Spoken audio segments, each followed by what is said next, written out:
Connecting to server. Okay. Hi, everybody. This is Coach Brian. We are have a very special MARSian check-in.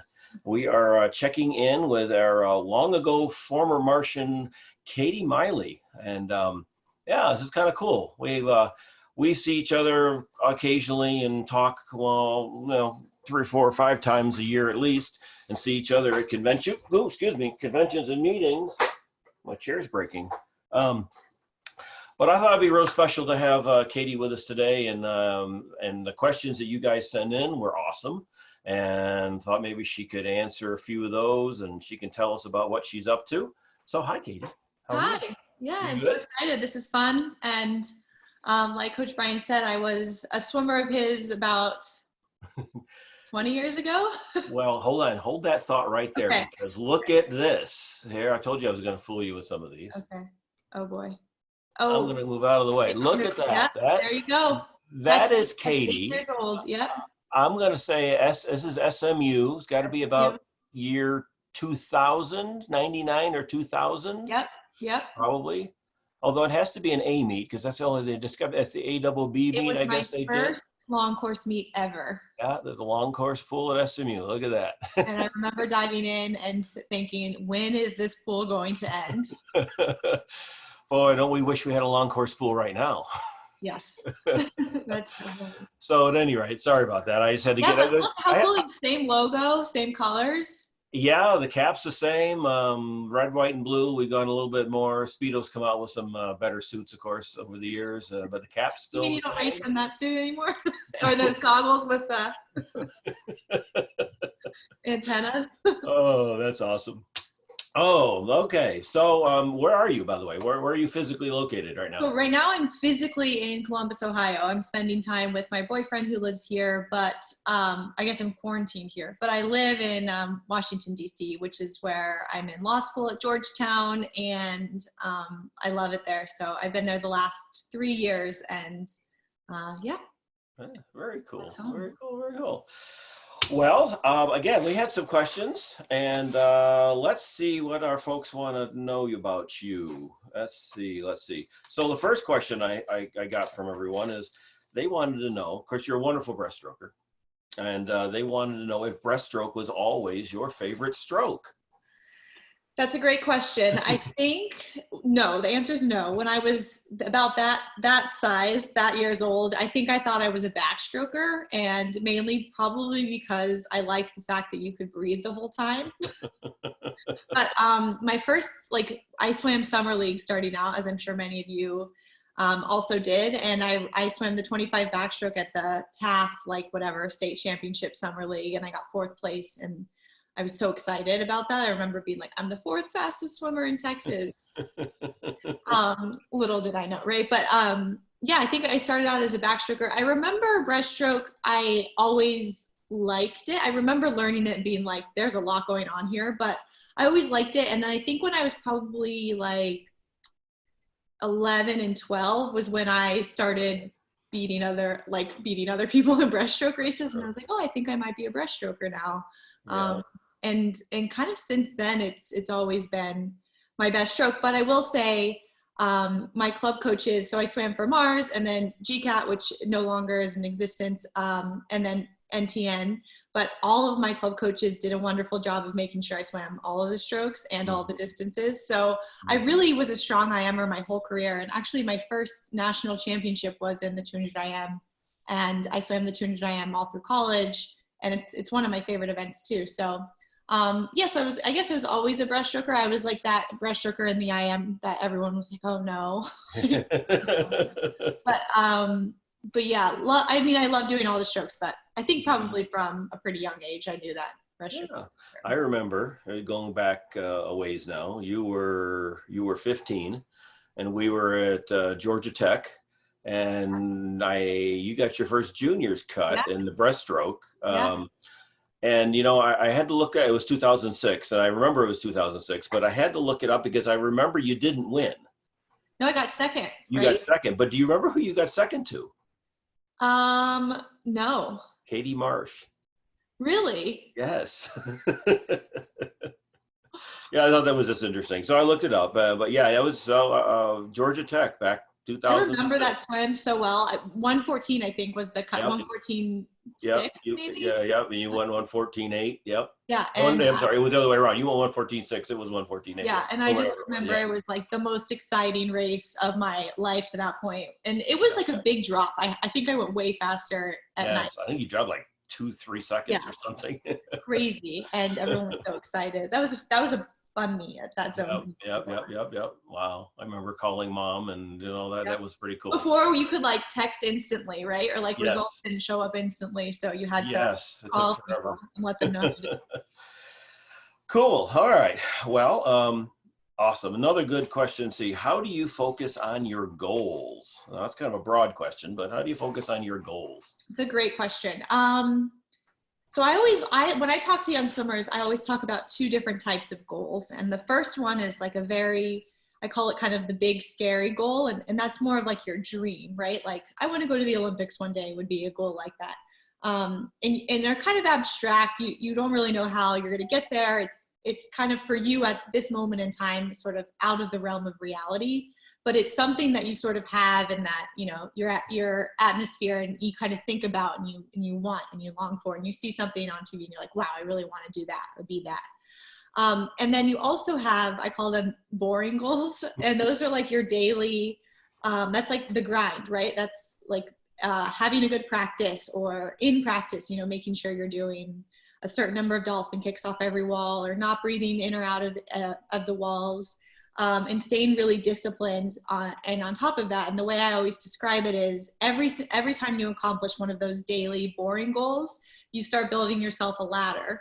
And if you keep doing that over time, you're eventually going to have a really tall ladder. And maybe one day it will take you far enough to get to that sort of dream and that big scary goal that's kind of out of the realm of reality for you at the moment. But so that's how I always like conceptualize goals. I have a really big goal, and you break it down season by season. So you don't try to do all of it at once, right? You can't wake up one morning and be like, I'm going to go to the Olympics this year. So you take it one step at a time, and you set goals for your season and maybe meets you want to qualify for or time standards you want to get. And then you just start working on those daily goals, and you kind of detach from that, and you do really small things really well. And that has a tendency over time to make a really big difference and make you a really good swimmer. Sure. But the problem is those daily goals can be really hard. And also not a lot of people hold you accountable to those. You kind of have to hold yourself accountable to them, because even the best coaches in the world aren't going to tell you every single time you turn, like you only did 4 kicks, you need to do 5, because that's going to get really old for them. And they also have many swimmers in the pool. They can't watch you all the time, every time. So you have to be the one that holds yourself accountable all the time, every time.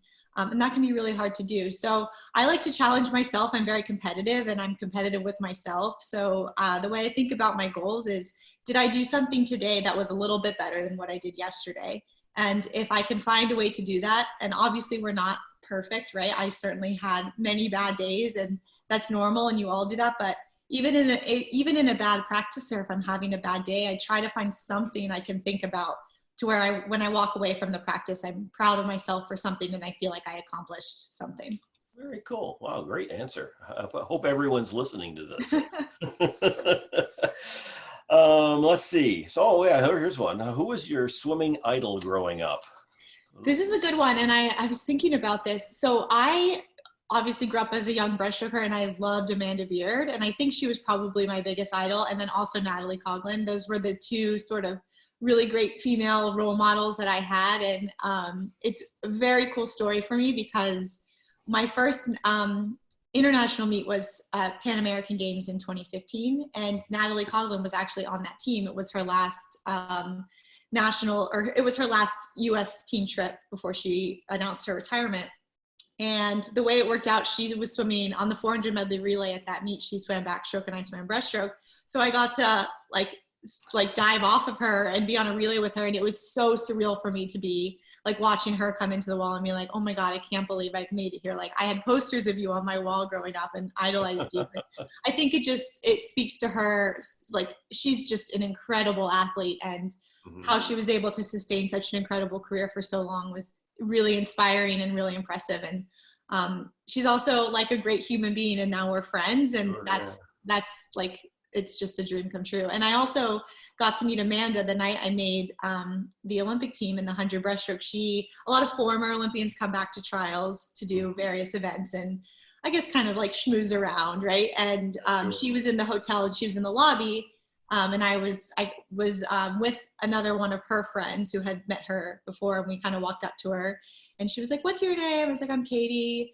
And then my friend was like, "This is Katie Meili. She's the one that made it." And Amanda was like, "Oh my God." Like, it was really cool because she knew that I had made it. She just didn't know who I was. So she recognized my face. But I remember being like, I idolized you growing up. So also a very cool moment for me. Wow. Awesome. Yeah. Great. More great stories. All right. Awesome. Well, speaking of friends, so do you still have good swimming friends from back in the day, back when you were younger? Yeah, I mean, I know the answer to this is yes, because I know. Yes, the answer is yes. It's so funny because your swimming friends become your lifelong friends, and like some of my best friends I met when I was like 9 years old swimming, and Claire Singley, who was actually on that zone strip with us, is like my long-term best friend. We talk probably every day. I just got off the phone with her. So, and yeah, I mean, I just recently had a birthday, and like the people that I met when I was 8, 9, 10 years old still reach out, and we still chat and talk and catch up every once in a while.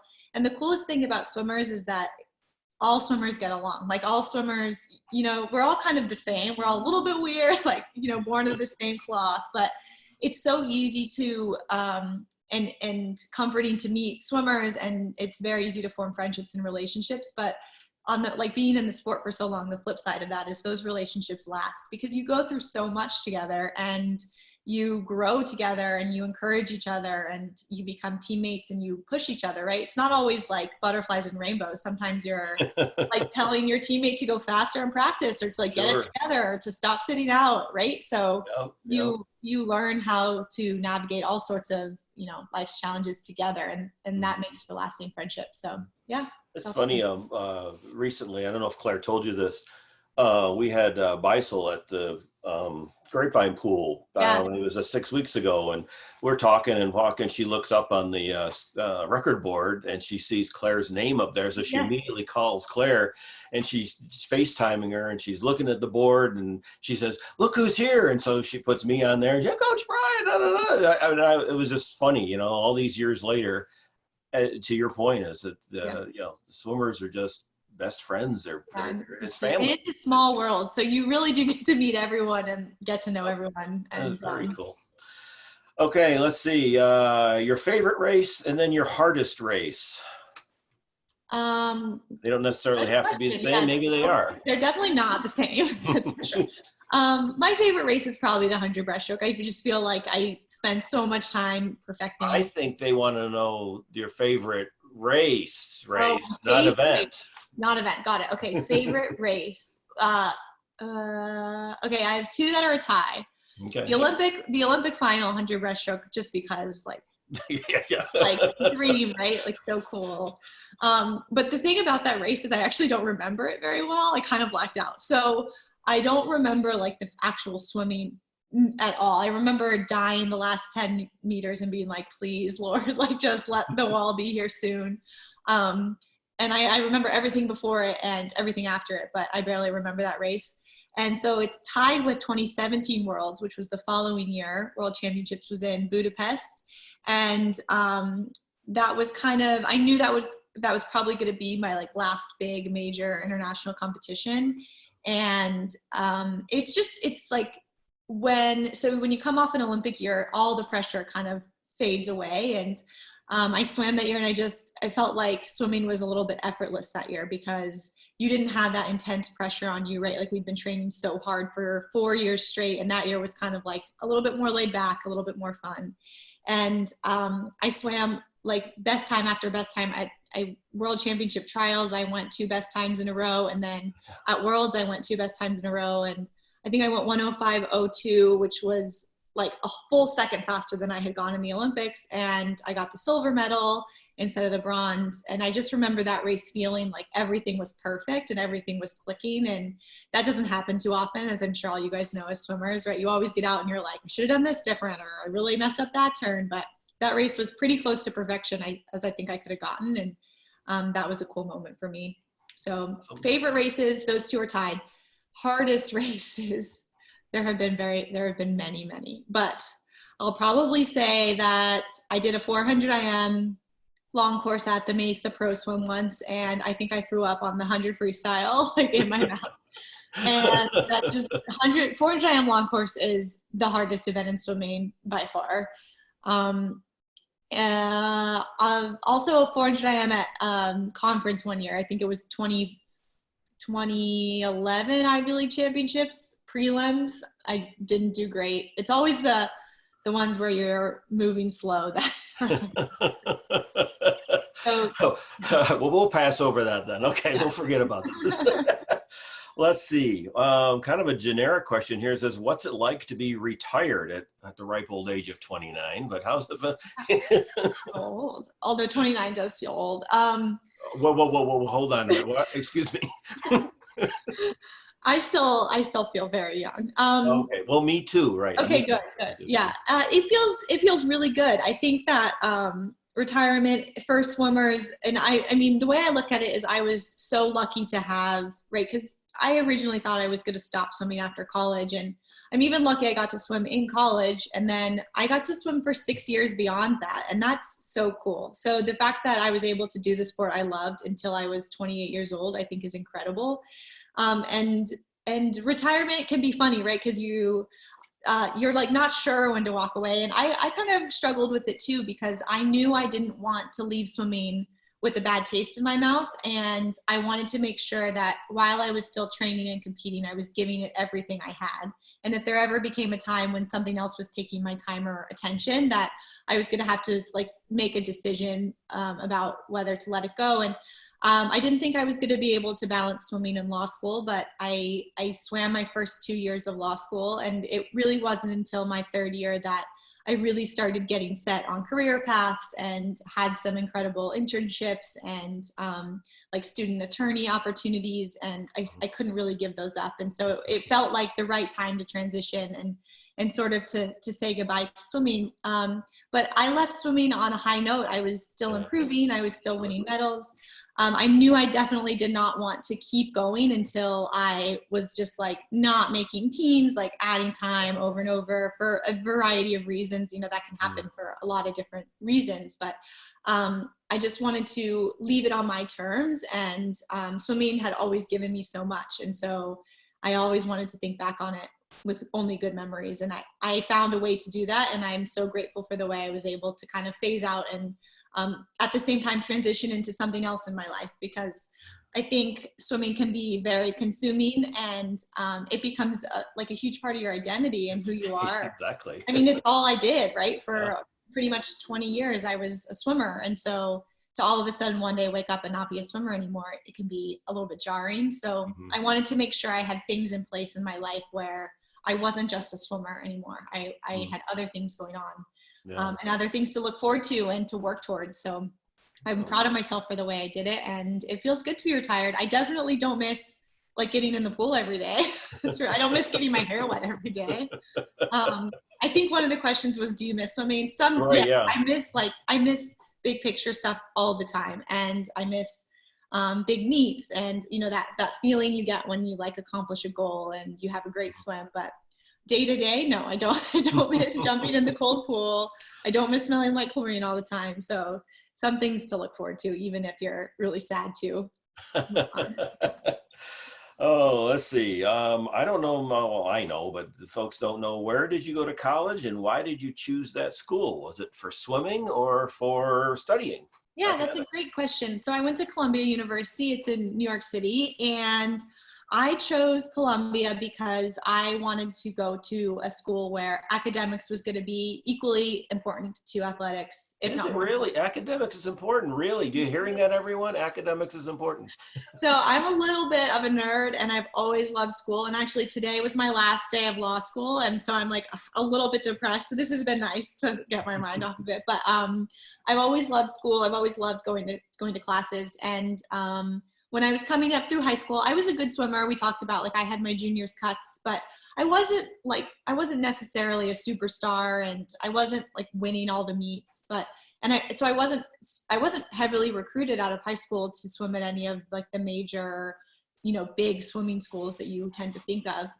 But that was okay with me because I knew I was looking at sort of a smaller school in a bigger city. And I knew that I could find like a great swimming program with those parameters. It just needed to fit me and what I wanted. So I found the Ivy League to be like perfect for me. And I was just thrilled and so grateful I had the opportunity to go to Columbia. It's an incredible school. And I'm so lucky that I was able to go there and that I have a degree from there. And but I just knew that academics was going to be sort of what I wanted to do with my life. And I didn't know exactly what I wanted then, but I wanted to be both a great student and a great swimmer. And I found an environment where I could make that happen. And luckily it worked out on the swimming side. And yeah. Also, It remains to be seen, but I think you're well on your way on the academic side. Thanks. So, yeah. Oh, cool. Let's see. So we did retire. Oh, this was a funny question. Do you still have all of your swimsuits? I have many swimsuits still, and I haven't swam much since I retired. But so I have all my training suits. I did give a lot of them away. I donated so many, but I kept a lot because you love suits and they're cute. And I'm like, oh, maybe one day when I go to the pool or do a clinic, I'll wear this one. And then racing suits, I never threw my racing suits out, even when I wore them to death, because you're like, wow, this is so expensive. I can't just throw it away. So I hung on to so many racing suits and again, donated a ton of them, but also kept a lot because they had sentimental value. Like I remembered the race I wore them in and I was like, well, I can't throw this out. So I had this huge duffel bag full of racing suits. Like, what am I ever going to do with those? But do you have them, or are they at mom's house? I actually have them because I was still racing so much when I was in DC. So yeah, I have this huge bag full. So eventually I'll probably start about that. I wondered about that because she had sent me, I don't know, 6-8 months ago, a picture of several swim items I assume were yours, or somehow where I left at the house or something. And do you want any of these? She says to me, so it was pretty funny. I try to give, especially, so I was fortunate enough to be a Speedo athlete and they take great care of us. And they would send me gear and equipment every month. And I remember being like, I don't use 10 pull buoys a month. I don't know what you want me to do with all this. So I tried to donate them. And my mom was sweet because I would, sometimes I'd go home after a swim meet and I'd either leave all my swim stuff so I didn't have to travel back with me with it. So I'm glad she was able to put it to good use. Let's see, getting to the end here. How do you find the motivation to push past the hard things that you don't want to? I mean, some of this you've already answered, but I love that. That's a good question. I think, so eventually you'll learn, if you haven't already, that you don't get better unless you learn to appreciate those hard moments when you don't want to be there. One coach I had once said to me, and it always stuck with me, was that you don't get better when you do things that are easy. You get better when you do things that are hard. And I think you eventually will learn not only to appreciate those hard moments, but to actually kind of long for them and seek them out, because that to get better, you have to push yourself to those uncomfortable limits. And if it was easy, everybody would be, an Olympian, everybody would be doing it. It's not easy to get to the top of anything you want to do, whether that's swimming or any other sport or anything related to school. It's hard to sort of push yourself to the top levels of achievement. And for me, I quickly learned those uncomfortable moments were what was making me better. And I learned to appreciate them and push myself into them more often than not. And sometimes you have to be careful because there's definitely a thing as pushing too hard, and your mental health and your happiness is important too. And it's all in moderation, but we all have people in our lives that are there to guide us. And, you guys have incredible coaches that are there to make sure you don't push yourself too hard, and you have parents and teachers and friends that are looking out for you. So, just learn that those moments are where you're going to separate yourself and own it, I guess. Own it. Yeah. Awesome. Great answer. If you were still training now to be on the national or Olympic team, what do you think you would be doing for training? And given the current climate, Yeah. we're all inside. Do you think that swimmers can still be fast? Ooh, okay. So what would I be doing? So I always actually did quite a bit of dry land work as part of my normal training anyway. And our swim schedule, as a professional, my swim schedule looked pretty similar to a normal college routine, which is generally 9 practices a week, so 3 doubles a week, and then 3 weight sessions. But I would always do like extra yoga and Pilates and dry land kind of on my own. So I think that I would be doing just as much work on land as I could. And I was lucky enough to swim with a coach. His name's David MARSian. He's a great coach, but he was very much about the belief that better athletes are better swimmers. So we did a ton of stuff that wasn't necessarily swimming up and down a pool. And I really think it made me better. So I would just be as active as I possibly could be if I were you guys, or if I was still training right now. I'd be biking a ton. I'd be trying to run, but I know that swimmers and running don't always go hand in hand. So if you are out there running, make sure you're like taking care of your ankles and, watch the shin splints, because I've actually been running this year and I'm still dealing with that. So, yeah. So just make sure, you're not doing too much at once and take it slowly. But any cardio work, go out and ride your bike for a while and just mirror your schedule. So if you have a 2-hour practice in the morning, like get up and go do a 2-hour bike ride, or do an hour bike ride, and then do some jumping jacks or cardio. And then, if you have an hour dry land in the afternoon, do it in your living room. There's so many ways, and we're so lucky with technology right now. There's like endless, if you need guidance, just Google and it's there. Do we have a guest coming through the virtual background? No, I got to get rid of the virtual background. Sorry. And choose a virtual background. None. There we go. Head down there. That's Anya. Say hi. Hi, Anya. How are you? Good to see you. Oh, here comes the other one. Come here. Say hi. Can't take up all of her time. That's the other hi, big one. Ladies. How are you girls doing? Good. How are you? We're good. You guys are getting big. Oh my gosh. All right. Okay, getting down to the end. A couple more questions. Let's see. Oh wait, wait. We got to go. Do I think swimmers can still be fast? Because this is important. Oh yes. I'm sorry. Yes. Thank you. I think every swimmer is going to come back stronger from this for 2 reasons. One, I think swimmers, we have a tendency to overtrain. I think we overtrain ourselves. I think just as a sport we overtrain, which isn't necessarily always a bad thing, but I think that rest and recovery is so important and such a huge piece to swimming. And when you have those, like you guys work so hard all week, and then you have Saturday afternoon off and Sunday off. And that period of rest and recovery is super, super important. But unfortunately, like we also have lives. So you're like running to all your other activities, and you're doing your schoolwork, and you're trying to see your friends. So I think that recovery slips a lot from a really good swimmer's routine. And I think this is a time of forced recovery. And because of that, I think swimmers are going to come back stronger, because your bodies and your muscles are healing. And that's actually a time of great growth. And then the second reason why I think swimmers are going to come back faster is because we're all like, you're forced to stop swimming and you realize how much you love it and how much you miss it. And I think everyone's going to come back with renewed energy and gratitude for the sport, and just sort of a positive outlook that you don't realize what you have until it's gone type of thing. So yes, I think swimmers can and definitely will still be fast. Well, cool. Wow. Awesome. You guys listening to this? Let's see. We kind of answered all that. Oh, you're going to be a lawyer. What kind of law do you want to study? I'm going to be a lawyer. Yeah, I'm going to. So I want. You're done studying. Yeah, I'm done studying, but I'm wrapping. I saw that. Yes. For the day. I'm going to be a litigator, so either a trial attorney or an appellate attorney. But I'm very early to the lawyer game, and things change over time. So we'll see. But that's the plan for right now. Oh, cool. Yeah, I have one more picture here that I put this up in different places all the time because it makes me laugh so much every time I see it. Okay. Oh yeah, Rio. So, well, you tell the story, then I'll tell. Then I'll finish it up. Okay, so when I went to, it was trials. Was it? No, it was Rio. It was the Olympics. Yeah. Okay.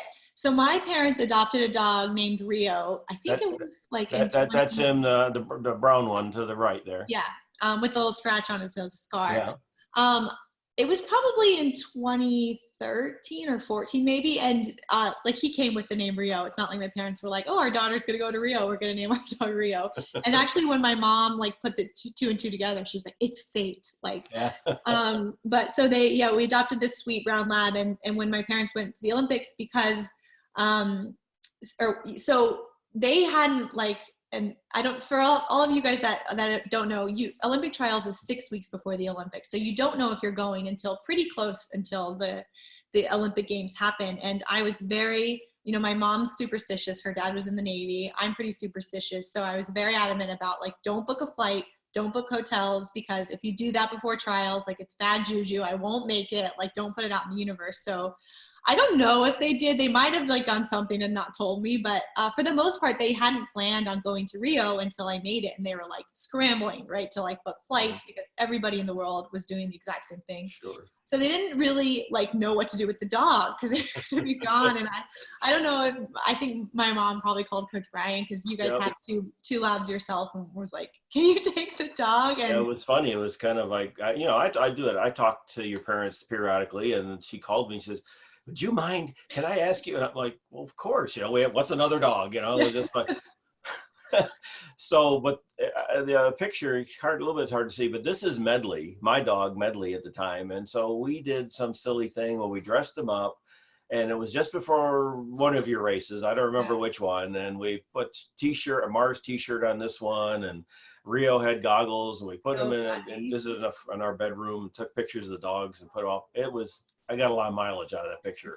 I laugh every time I see it. I still have to with the goggles. It's so funny. And Rio's the type of dog that just like would let you do it. He's probably like, oh, he was about the most low-key dog in the entire universe. I remember trying to take him for walks with their other two, who just loved to go for walks. Yeah, and he was like, no, I'd rather rest. Yeah, he just like, no, I'm not thinking so. I kind of like this right here. Yeah. So, all right. Well, anyway, this has been awesome. Thank you. I didn't really have any other questions, but this has really been awesome. I really appreciate it. And good luck to you and whatever it is you're going to be up to. Thank you. I'll still check in, and great questions from swimmers and parents. So much fun. And I know it's a tough time, but we'll get through it, and we'll be good. And we're in this together, and you got to believe, right? You got to believe. We know we know this is temporary, and be not as temporary as we like it, but it's temporary. Yeah.